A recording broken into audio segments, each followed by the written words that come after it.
All right, hello everybody, and welcome to Geopolitical Trends, where truth matters. Sorry for yesterday; things didn't work out with Larry, and here he My is fault. today. He was gracious enough. Yeah, no, it's not. No, we understand. The community understand, Larry. We're so grateful and thankful to you for really. I mean, you just finished another interview. Just guys, to give you an idea, Larry's back to back, and because of yesterday, what happened, he decided to go ahead and come on the channel today. So you all know who Larry is, and if you don't, I put the description in the his bio in the description. Check it out later on. So, Larry, I'm gonna get into it right away because we got a lot to cover. And as a Sure. former intelligence officer, we both been in the intelligence community. We know how things are. I'm gonna ask you this question on behalf of the community. In your belief, in your opinion, regarding what happened in uh, in Russia on Wednesday, I believe, or Tuesday, the assassination of Lieutenant General Igor Kirillov. So, in your opinion, Larry, was this an act of a rogue state, a terrorist group, or an intelligence service?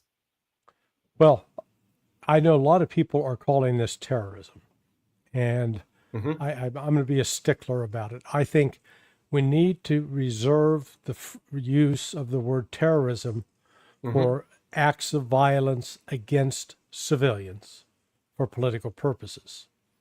General Kirillov is a military person wearing a uniform, ostensibly could carry a firearm. He would be a legitimate target of war. Ukraine and Russia and are at war. The United States and NATO are at war with Russia. So I'm not saying it's a good thing, but Mm-hmm.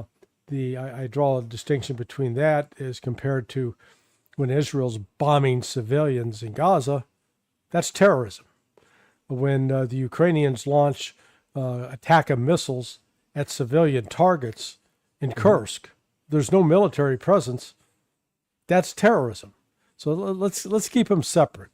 Uh, it was a stupid, mindless act, but it was one that was carried out, I believe, at a minimum, with the assistance of the Brits and probably with the assistance of the United States. Because number one, the recruitment of this guy. So he's from Uzbekistan. Mm-hmm. They didn't just post up a notice on Craigslist and go, "Hey, is there anybody out there that would like to come kill a Russian general for us? We'll pay you $100,000 and give you a passport to Europe." You know, those terms, which I don't think that the fellow who was picked up and Mm-hmm. confessing that was fabricating that. So, is last time you checked, does Ukraine have the power to issue European passports? No, not No. part of the No. EU. So that means somebody from the EU in Europe that could issue a passport to Europe was involved. Huh, who could that be? MI6. It's the Big. Brits. Number two, this established that Ukraine, this intelligence service, SBU, had direct contacts with ISIS or an ISIS spinoff. This group in Mm-hmm. Uzbekistan are basically an ISIS derivative.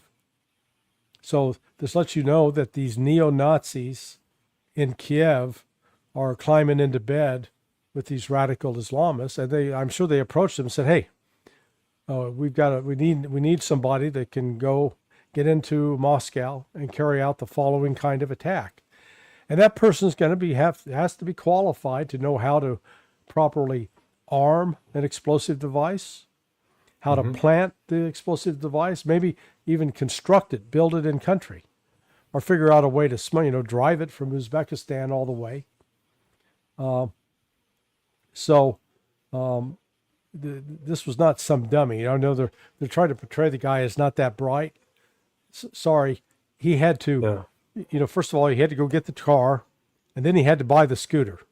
And then once he gets the scooter, he's got to have the scooter. I guess it's got to be big enough to get it into the car, get it in and out of the car.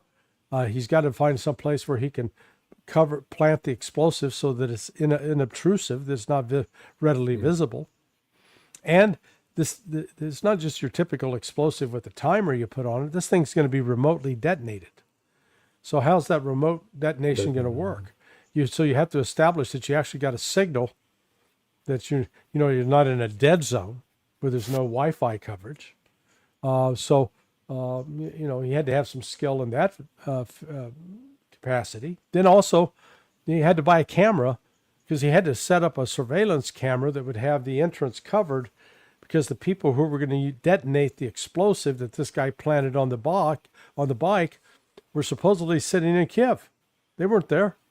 So they needed to be able to see it. And, with even those kinds of video transmissions over a distance, you get a bit of a delay. I think as soon as they saw the guy starting to come out the door, they hit the detonation button, and they were able to take 2 or 3 more steps before it went off. Yeah. So this was state-sponsored. But, people say, well, no, this is terrorism. Really? So what do you call dropping a bomb? Let's say that the Ukrainians had flown a drone and crashed it into the residence to kill this general. That is that somehow different than flying that drone out on the battlefield, killing a group of Ukrainian soldiers or Russian soldiers? Yeah. It's war. So let's stop intermingling. Let's keep terrorism to be something that actually has meaning, instead of this broad brush that everything's terrorism. Having bad thoughts, that's terrorism.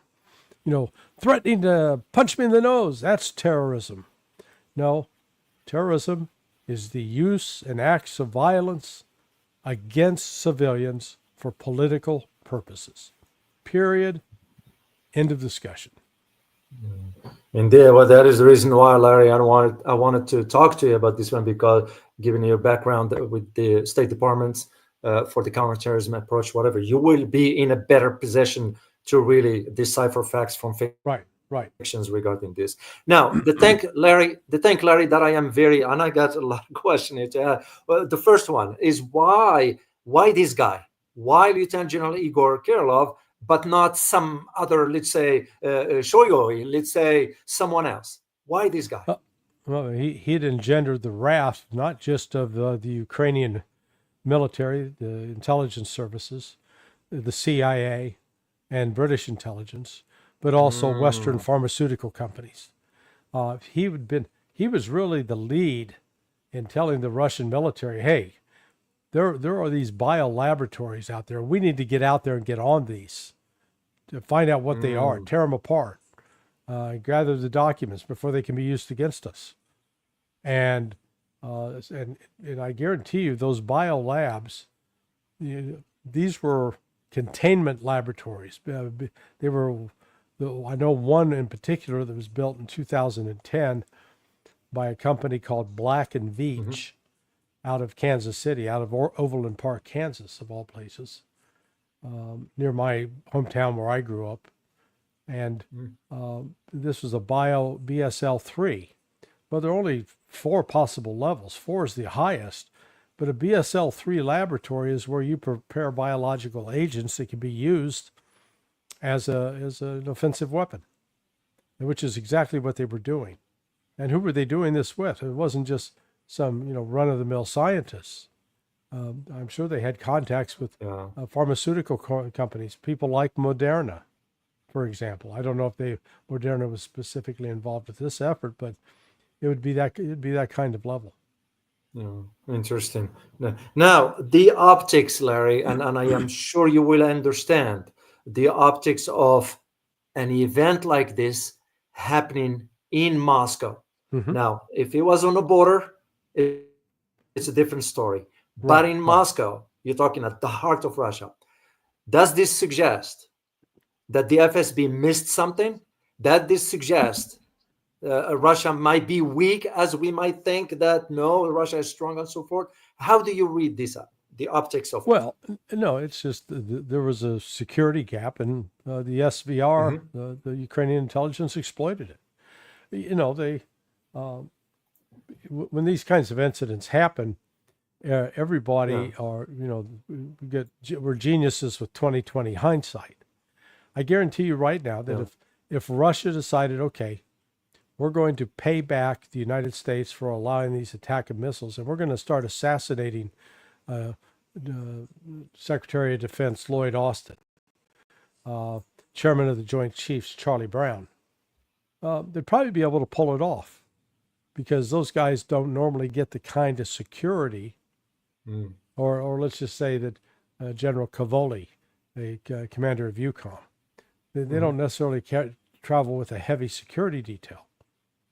But, in this case, there were just, minor things. There should have been a guard posted outside of Kirillov's residence. There wasn't. Because that way you would have seen, hey, somebody parking a scooter, who are you? You don't even want to see some parking a scooter there that lives inside the building. If they don't live inside the building, get it away, take it away. That would be sort of at the lower level. Other things, did Kirillov have a set schedule? Did he always leave the house at the same time every day? If he did that, he was setting himself up. Did he vary his travel routes? So there's just, there were gaps here that were exposed. And if there had been better security measures in place, could have prevented it.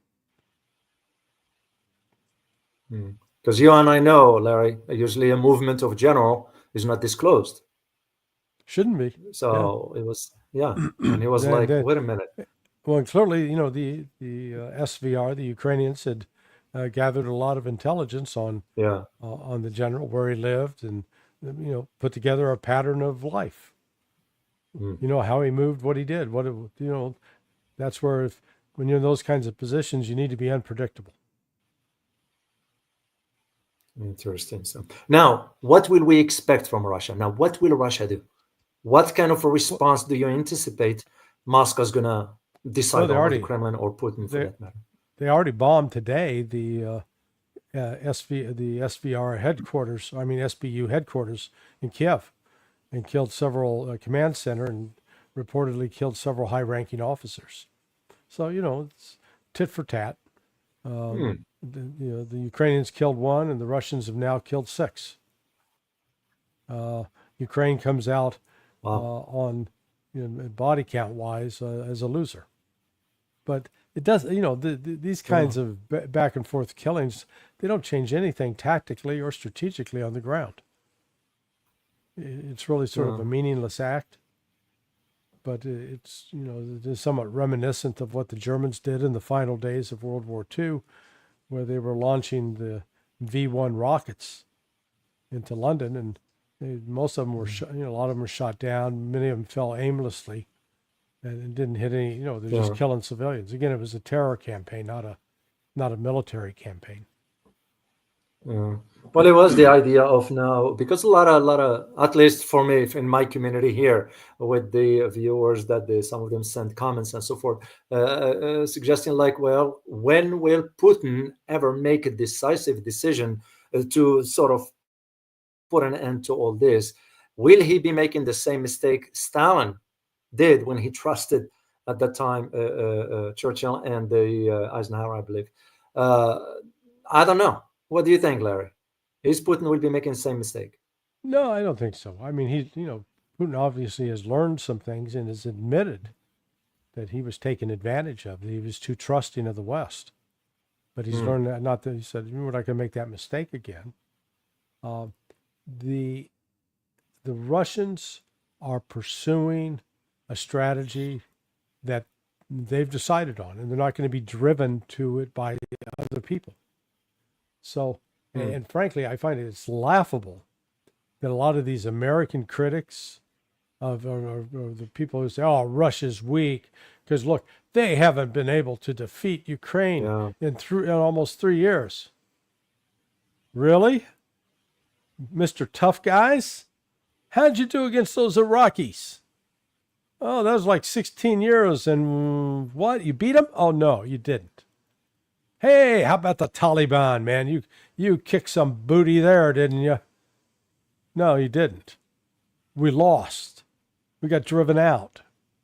Oh no, we didn't. We left of our own accord. Yeah, that's what I call smooth leaving. All those people, frantic, panicked Afghanis running after airplanes, grabbing onto the side, holding on, hoping to fly away, and then dropping hundreds of feet to their death. Yeah, that's the image of victory. Way to go. USA, USA, all that bullshit. Excuse me. But I mean, just, No, So you're right. these are the people that are claiming, oh, Russia's not doing well. Russia's weak.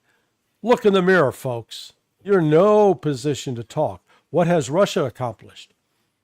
Russia is fighting not just Ukraine, but NATO.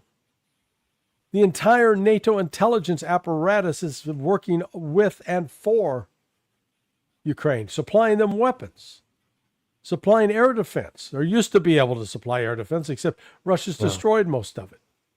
Yeah, they once supplied artillery rounds, but the West has run out of artillery rounds. What Russia has done is attrited not just Ukraine, but the West. So, the United States and the United Kingdom like to strut around like, we're the big tough guys. You mess with us, we're going to beat you up. No. That's what they've been beating up kids in wheelchairs. They've never fought a real man. Russia's a real man. And the United States and the United Kingdom, they're poodles. They're boys. They talk tough, have a lot of money. They're like that quintessential rich kid that has been pampered all of his life and got all the money in the world and thinks he's a tough guy. And then it actually comes up against somebody that knows how to fight. He gets his ass kicked. And that's what I think will happen if the NATO countries, along with the United States, try to press it and try to go to war with Russia. They'll lose. They'll be defeated. Yeah. And I will say the same argument, Larry, about China. I don't think so we can fight China. Well, we gotta work on training our swim teams, okay? Or we gotta get what I call the Jesus workers. Those people that've taken the Jesus class to learn how to walk on water, because otherwise we don't have enough ships in our Navy to haul enough people over there to take control of China. And we certainly don't have a large enough Air Force to bomb the Chinese into submission. Good God, look at us. We can't even contain the Houthis. Okay? Sure. Well, I mean, a year ago, Lloyd Austin, that buffoon, we're launching Operation Prosperity Guardian to open the Red Sea for maritime traffic and to show these Houthis who's boss. Yeah, here we are 12 months later. Who's the boss? We're in charge. Yeah. Right. The sandal-wearing, 14th century, dagger-carrying desert people. These Houthis, these Yemenis, they're some fierce, tough people. And they've withstood, the United States has launched air strikes, bombings, missile strikes. And they keep coming back. They keep fighting back. So we think we're going to beat China? Give me a break. No. I mean, it's just, the United States is in this self-indulgent fantasy, this delusional world. And we need to wake up from it. Yeah. Why can't we come to grip with the reality? What's missing in DC? You've been inside there. We've been inside the Beltway, Larry. What is missing for them not to see the reality and come to grip with it, that the world has changed and we must change with it? It's called confirmation bias. You start with a certain set of beliefs, and that's all you see. It shapes your perception. They tell the story, and I don't know if it's apocryphal or true, but about when a baby elephant is born, they'll take the baby elephant and use a stout chain, and so the elephant learns that it can't move, that it's contained with that chain. That when something's tied around its leg or its ankle, and it's controlled. And as it grows up, they keep the chain, and then one day they tie it, when it's fully grown, they tie it with a rope. But the elephant's been conditioned to believe that it was chained to that. But that's sort of the phenomena we got going to Russia. We've been conditioned to believe that Russia's a dictatorial, authoritarian state, a godless communist group of thugs, monsters who don't have any goods in their stores. They build crappy automobiles. They got lousy uniforms. Our soldiers are a joke. So once you start believing that, Yeah. and then you construct also with it the narrative, and just like the international they want global domination. They're gonna take over Europe, and so with that they can't. You try to talk to these people and get them to say, hey, let's take a look. Number one, recognize that with the fall of the communist rule in the Soviet Union and the emergence of Russia, Russia's returned to its cultural heritage, which means it's 1,000+ year old Christian nation. Number one, so it's a Christian country with a deep faith in Jesus Christ. So they're not mealy mouthed about that at all. Yeah. And yet, in spite of that deep-seated Christian faith, they also are able to live and work harmoniously with 181 different cultural ethnic groups, a large number of whom are Muslim. And the Muslims are treated with equity and with fairness. The Russians don't have a problem of having committed genocide against the American Indians, Native American Indian tribes, and housing them on reservations. Not to say that there have not been, a brutal past in Russia's history. Of course, there has been. It was. Yeah. But what it is now is it's a prospering state, fourth largest economy in the world, as measured by purchasing power parity. With number one is I think the United States. Number two is China. Number three is India. Number four, Russia. You go to the store in Russia, filled with every imaginable product. It's unlike the Soviet era where the butcher shops were vacant. These are filled. I visited even in one store. It's sort of like a cross between Price Club and Whole Foods. And in the seafood section of the butcher shop, they had these gigantic fish tanks that were filled with a variety of live fish, not just an occasional lobster crawling around, but different varieties of live, both fresh water and seawater. So I mean, it's just amazing. So these people in the West have no understanding of what Russia is. And then, the topper is, who has astronauts stranded in space? Is that Russia? No, that's the United States. Which country has been taking the other country's astronauts to and from the space station for years until recently? That would be Russia was taking the United States, because the United States lost that ability. No. So what we need is we need to stop kidding ourselves and failing to recognize that right now the Russian army strength is about 1.5 million.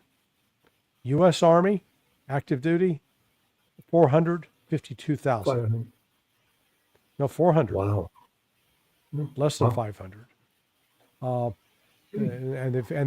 they're able to only meet their recruiting goals by lowering the recruiting goals, cutting them in half.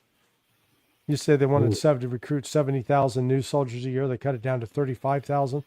And you go, woohoo, we made our recruiting goals. Look at us. Pat us on the back. It's just, the United States has just become absurd. It's ridiculous. We fail to honestly deal with ourselves. Yeah. Just for you guys, just to what Larry mentioned earlier about the Houthis, I am researching now just to confirm some information regarding the recent attack by the Houthis on Tel Aviv. They launched a missile into Tel Aviv. So I'm going to get the detail for you. I'll do a live stream for you guys next week, at the beginning of next week before the holidays here. Let's shift, Larry, to, and we're going to move from Moscow to Syria and Libya. And this one has to do with the recent air bridge between Libya and Syria. And this particular aspect has to do with Russia moving its assets from Syria into Libya. Now, what is the What is the strategy? What is the strategic vision of Russia? There are those who are saying in the West, and I read some white paper regarding this. They say, well, look, Russians are fleeing. I don't think so. Yeah. It's a strategic move. What is it, Larry?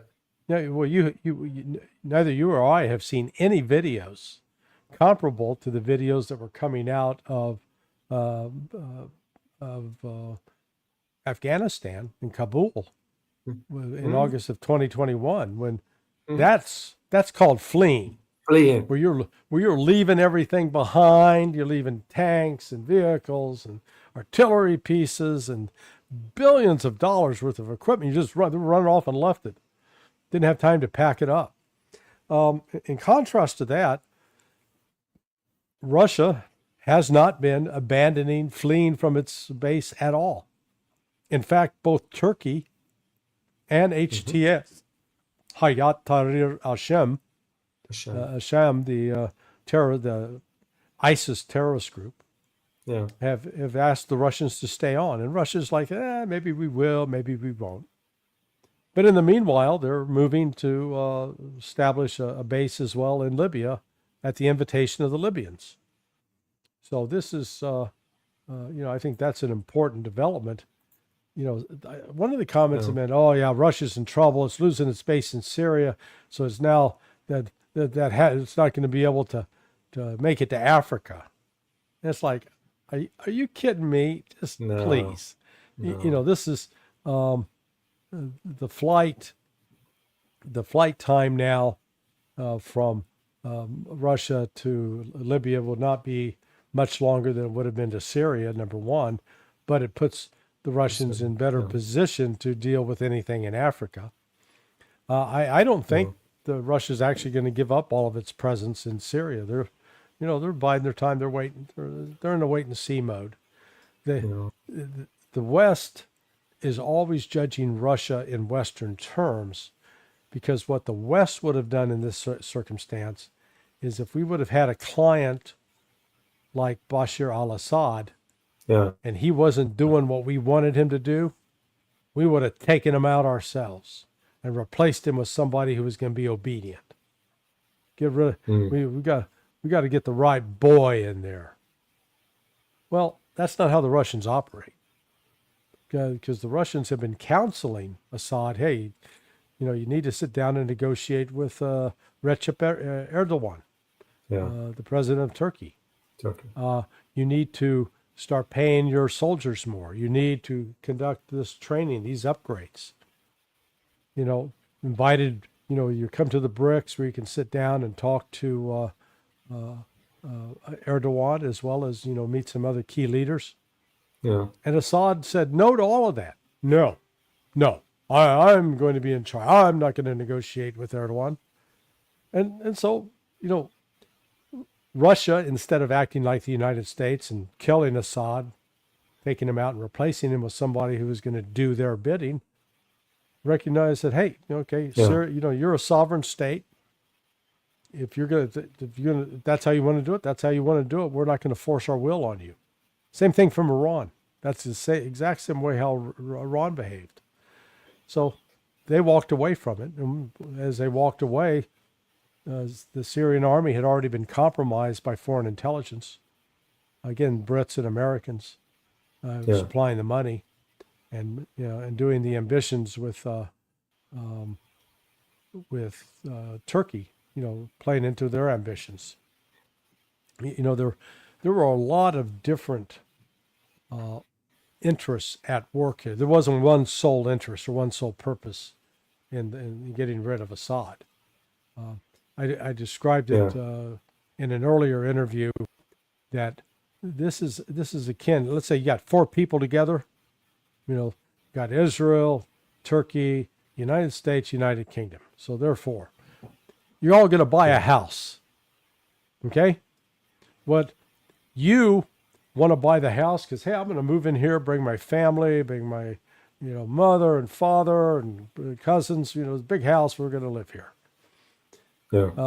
Me, I buy it and say, no, hey, I want to turn this into a house of prostitution. We can use these bedrooms and bring in women. The third person says, no, we're going to use it as a house, a bed and breakfast. It's going to be a place that will open it up like a hotel. And the fourth person says, no, I want to make money off it. We'll have it as a Airbnb where people will rent it from us. Now, you all buy the house, but you got different objectives. So what's Turkey's objective? Well, Turkey wants to reestablish the Ottoman Empire, essentially. It wants to have complete control of territory of Syria. It's always viewed Syria as part of it anyway, at least for 400 years. So you got that.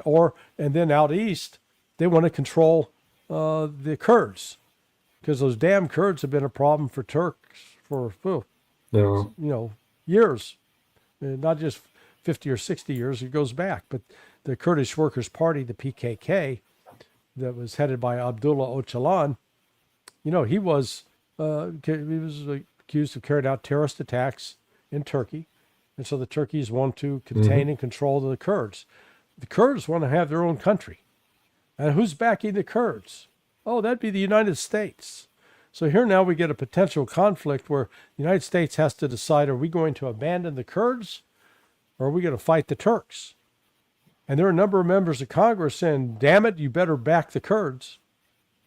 Meanwhile, Iran's in meeting with Turkey to talk about the situation, because Iran's got a problem with the Kurds as well.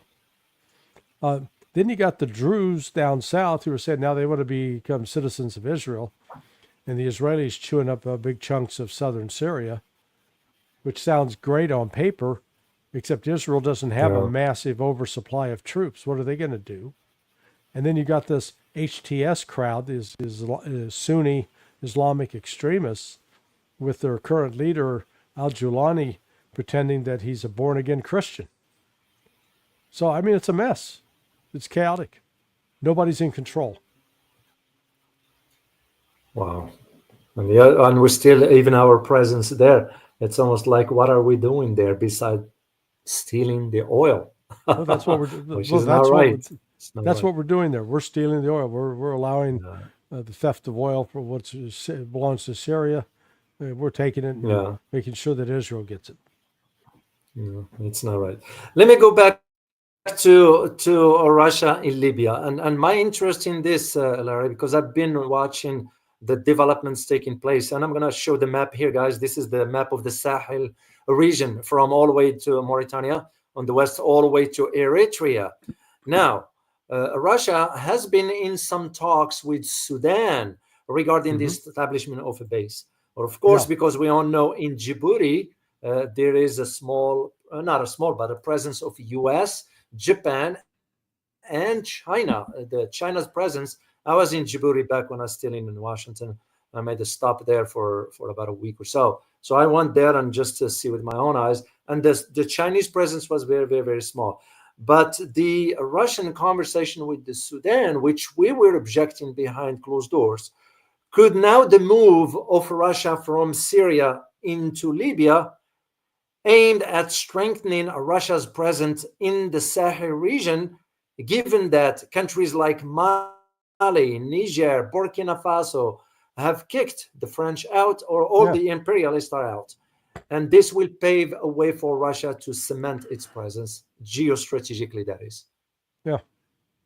Well, I mean, Russia, look, this move to Libya, it has little to do with Syria. Because the Russians had already started moving in there. So this isn't just a rise in the last couple of weeks. So they've been, I think, planning all along and developing the relationship with that particular Libyan faction that appears to be sort of the dominant one now. Again, there's Libya, another example of Western interference destroying the lives of people. For what purpose? We made promises to Muammar Gaddafi, and that those turned out to be, we betrayed those promises. So Russia is clearly now starting to assert itself, but in a way that is not the typical path of the imperialist countries, the European in particular, where they go in and exploit the resources for their own wealth and own consumption. Russia's taking the opposite model of helping these countries develop their own resources so that they can benefit from it and that they can make money from it.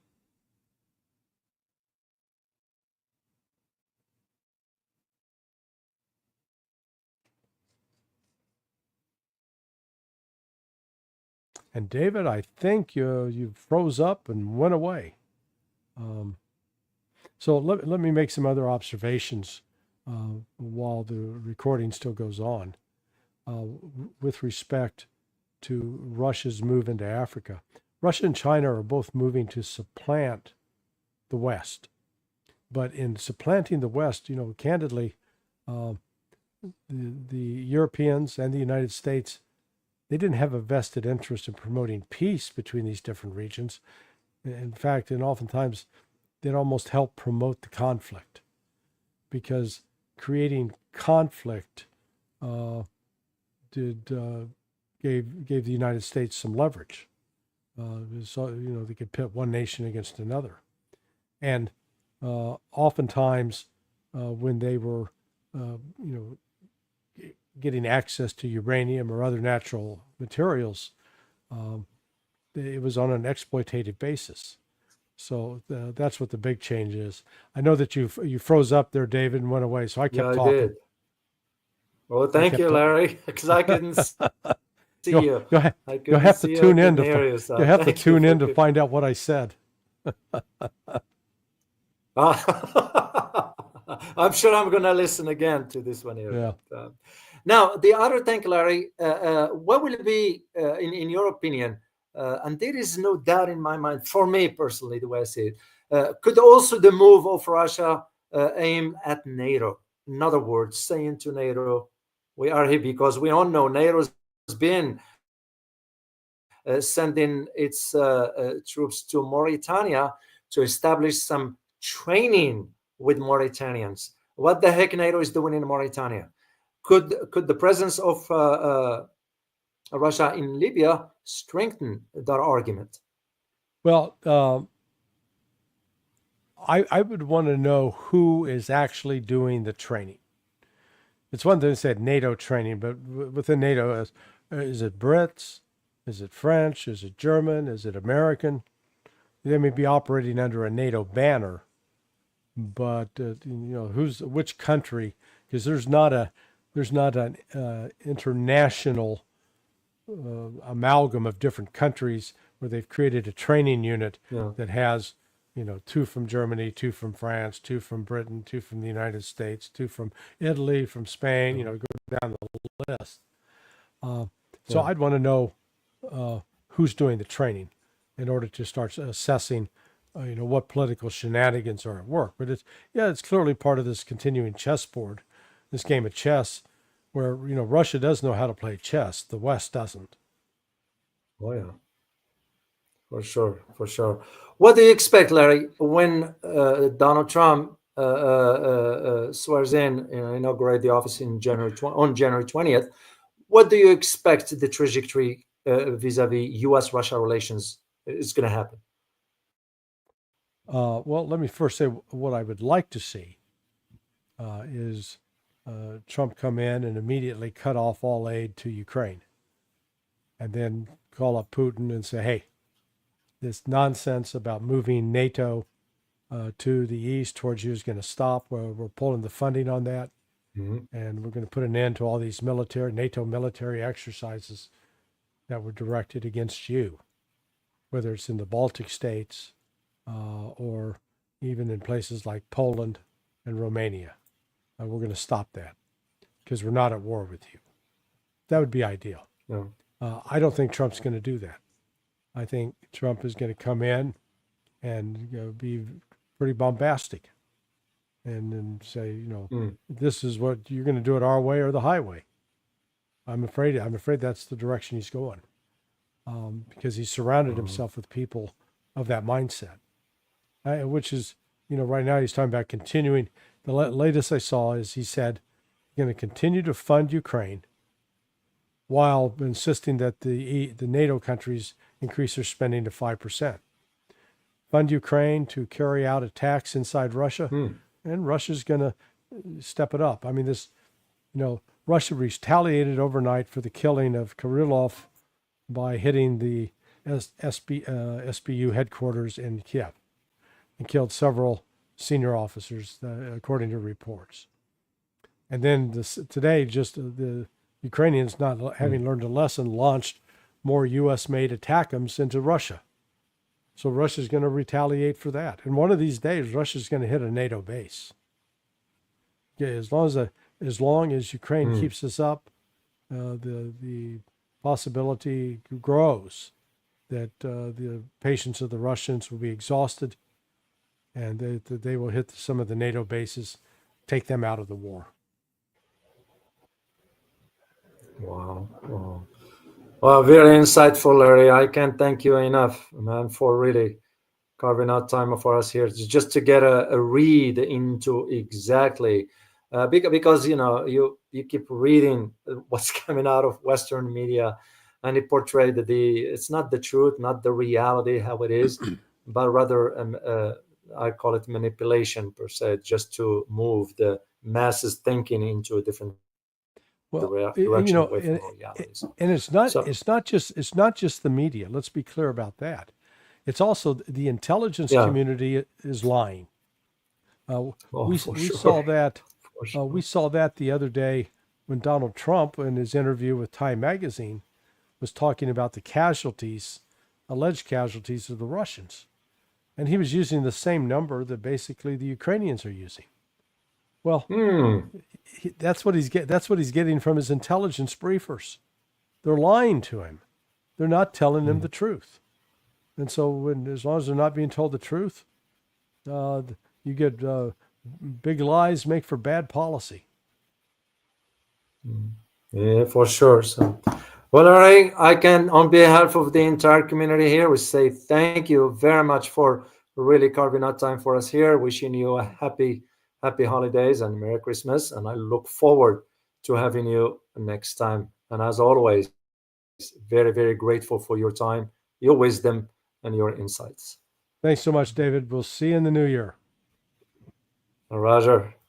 Guys, I hope you all enjoyed listening to Larry. He was kind enough to really, he just finished another interview from somewhere in Brazil, and was kind enough yesterday when we talked.